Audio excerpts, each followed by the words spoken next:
நன்மையான ஈவு பரத்திலிருந்து உண்டாகிறது. யாக்கோபு 1:17. நன்மையான எந்த ஈவும் பூரணமான எந்த வரமும் பரத்திலிருந்து உண்டாகி ஜோதிகளின் பிதாவினிடத்திலிருந்து இறங்கி வருகிறது.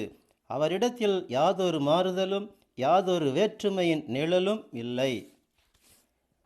நன்மையான எந்த ஈவும் பூரணமான எந்த வரமும் பரத்திலிருந்து உண்டாகிறது என்றும், அப்படி உண்டாகி ஜோதிகளின் பிதாவினிடத்திலிருந்து இறங்கி வருகிறது, அதாவது இந்த பூமிக்கு இறங்கி வருகிறது என்றும் இந்த வசனம் குறிப்பிடுகிறது. அப்படியானால் பிதாவாகிய தேவனை தவிர வேறு ஒருவராலும் நன்மை செய்ய முடியாது என்பது போல இந்த வசனம் சொல்லுகிறது. மத்தேயு 19:17 தேவன் ஒருவர் தவிர நல்லவன் ஒருவனும் இல்லையே என்று இயேசு கிறிஸ்து சொல்லுகிறார்.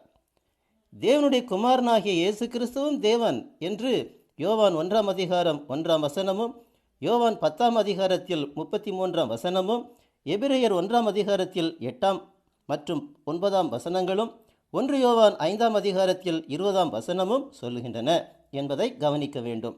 ஆதலால்தான் இயேசு கிறிஸ்து அவனிடம், நீ என்னை நல்லவன் என்று சொல்வானேன், நான் நல்லவன்தான், நீ என்னை நல்லவன் என்று சொல்லித்தான் எனக்கு தெரிய வேண்டுமா என்பது போல சொல்லிவிட்டு, தேவன் ஒருவர் தவிர நல்லவன் ஒருவனும் இல்லை, அதாவது எந்த மனுஷனும் நல்லவன் இல்லை. அப்படி என்றால் எந்த மனுஷனும் அவன் சுயமாக நன்மை செய்ய முடியாது. ஒருவன் நன்மை செய்கின்றான் என்றால் அந்த நன்மை பரத்திலிருந்து உண்டாகி பிதாவாகிய தேவனிடத்திலிருந்து இறங்கி வருகிறது என்பதை சிலர் மட்டுமே அறிந்திருக்கின்றனர். நான் ஒருவருக்கு நன்மை செய்கிறேன் என்றால் அந்த நன்மை என்னிடத்திலிருந்து அல்ல, அந்த நன்மை பரத்திலிருந்து உண்டாகி ஜோதிகளின் பிதாவினிடத்திலிருந்து இறங்கி வருகிறது என்பதே அதன் அர்த்தம். என் மூலமாய் அந்த சகோதரனுக்கு கர்த்தர் நன்மை செய்தார் என்றே நான் அறிந்திருக்க வேண்டும். அந்த நன்மையை நான் செய்தேன் என்று சொல்வேனானால் அது என்னுடைய அறியாமை.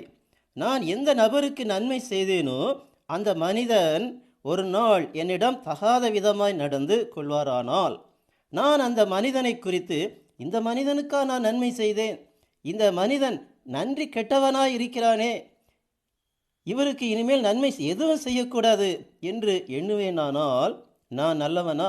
இல்லையே. அப்படிப்பட்ட மனிதனுக்கு தொடர்ந்து நன்மை செய்ய என்னுடைய மனம் இடமும் தராது. ஆகவேதான் இயேசு கிறிஸ்து சொன்னார், தேவன் ஒருவர் தவிர நல்லவன் ஒருவனும் இல்லை என்று. ஆதலால் ஒன்றை நாம் அறிந்து கொள்ள வேண்டும், அதாவது என்னிடத்திலிருந்து மற்றவர்களுக்கு புறப்படும் எந்த நன்மையும் பரத்திலிருந்து உண்டாகி சோதிகளின் பிதாவினிடத்திலிருந்து அந்த மனிதனுக்கு இறங்கி வருகிறது என்பதையே அறிந்து கொள்ள வேண்டும். நன்மை செய்கிறவன் தேவனால் உண்டாயிருக்கிறான் என்று 3 யோவான் 11 சொல்லுகிற சத்தியத்தின் பின்னணியும் இதுவே.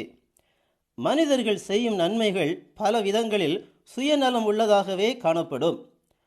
அநேக விதமான நன்மைகள் போல காணப்பட்டாலும் அது பூரணமாய் அந்த மனிதனுக்கு ஆசீர்வாதமாக சென்றடைய முடியாது.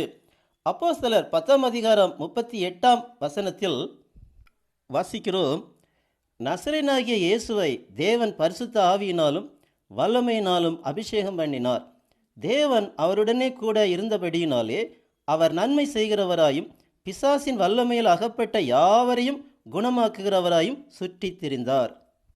இந்த வசனத்திலும் கூட தேவன் மாம்சத்தில் இருந்த தம்முடைய குமாரன் இயேசு கிறிஸ்து மூலமாகவே நன்மை செய்தார் என்பதாக சொல்லப்பட்டிருப்பதை கவனிக்கலாம். பரத்திலிருந்து உமக்கு கொடுக்கப்படாதிருந்தால் என்மேல் உமக்கு ஒரு அதிகாரமும் இராது என்று இயேசு கிறிஸ்து யோவான் 19:11 சொல்லுவதும் இந்த சத்தியத்தை உறுதிப்படுத்துகிறது. அதாவது பூமியில் நடக்கும் எல்லாவிதமான சம்பவங்களும் பரலோகத்தில் பிதாவினாலேயே தீர்மானிக்கப்படுகிறது. அவரிடத்தில் யாதொரு மாறுதலும் யாதொரு வேற்றுமையின் நிழலும் இல்லை. அதாவது தேவன் நன்மை செய்யும் போது நல்லவன் கெட்டவன் என்று பார்ப்பதில்லை, அனைவருக்கும் நன்மையை செய்கிறார். அவர் தீயோர் மேலும் நல்லோர் மேலும் தமது சூரியனை உதிக்க பண்ணி நீதியுள்ளவர்கள் மேலும் அநீதியுள்ளவர்கள் மேலும் மழையை பெய்ய பண்ணுகிறார் என்று மத்தேயு 5:45 இயேசு கிறிஸ்து சொல்லியிருக்கிறார்.